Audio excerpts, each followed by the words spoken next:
Kaibigan, nandito ako ngayon sa Pandacan, Maynila po, no? Yan, pansin niyo po, no? Marami pong tao dito sa Pandacan, Maynila. Yan, ang ating oras, mga alas 6, 6:30, ganon. Dami pong tao dito mga kaibigan at marami pong mga negosyong nangyayari ngayon.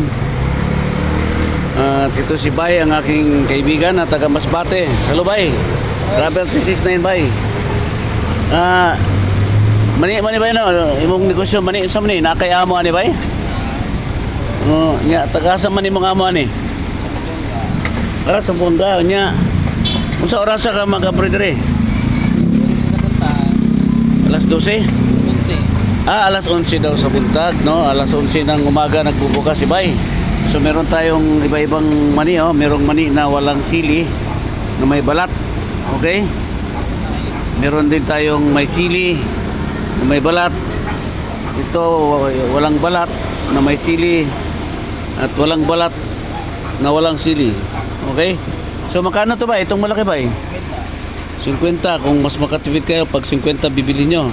So magkano ang minimum order natin? Ha? May 50, may 10, may 20. O yun, pwede pala, no? Taga Masbate ka ba, no? Pila nakakatuwig ganing imong mani-mani ni mo dere? So nakapalit na kagyutaan ni no kay ginagmay no.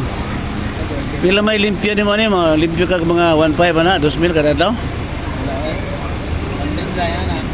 500, 1,000. Oh, so tanawa oh. May nga negosyo kay wala amo. Yan, so yung mga tambay diyan, ito brinag ko to para ma-open sa mga taong walang trabaho na medyo tatamad-tamad, nanghihingi lang diyan sa kalsada, nagpapalimos.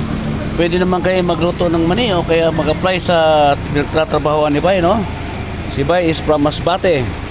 Isaya si Bay, pero ningkamot si Bay dito sa Manila, oh. Oh, nakapalit na din siya, ginagmayuta dito sa Masbate. Anya? Puhon, mapalit siya kausan lahat, oh. So, yeah, masipag. Si Sir, oh.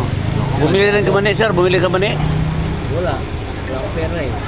Walang pera si Sir. Hindi, wala akong pera eh. Gusto mo ng mani? Oo. Oh, bigyan mo siyang mani, Bay. Jeez. Oh. O, yan. Bigyan natin si Bay. Wala daw si... Taga saan ka, Sir? Ganda sa kanto. Anong probinsya mo? Pampanga. Biasa kang magsalita ka Pampangan. Oo. No ka rin nga Pampanga. Tandama. Tanda ba? Nanong buri mo, nanong lagyo mo? Hailey. Oh, yan. Alaing pera yung Kapampangan eh. Kanda ba sa Pampanga?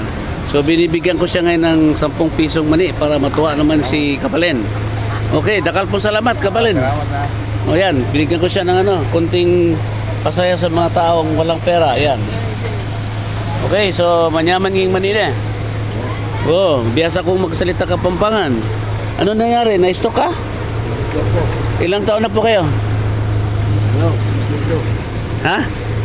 63. Bata pa. Baka ano ka, malakas ka uminom ng araw. Hindi naman. Sigarilyo. Oo, siguro malakas. Yun, kaya na-stock si Kabalen, ano? Anyway, ito yung vlog ko ngayon na nagpapakita ng opportunity sa mga tambay dyan, sa mga nanghihingi ng mga papalimos dyan sa kanto, mga malalakas ang katawan. Pwede naman palang gumaya kay Bayo. Ano nga yung pangalan mo, Bay? Ismail Bay, from Masbate Boy. Siya ang hari ng mani dito sa may Pandacan area, sa may Biata Corner, Certeza? Certeza Corner, Biata Street sa Pandacan, Manila. Kung gusto nyong masarap na mani, nguya. Yun, punta kayo dito mula alas 11 ng umaga hanggang alas 7, alas 9 ng gabi. Hanapin nyo si Bay. Masarap ang mani ni Bay, kakaiba. Okay? So ito si King Prince sa Travel 369. Ito naman si Kabalen. Kabalen, kaway. Yan. Okay. So maraming salamat po. God bless us all. To God be the glory. God is good.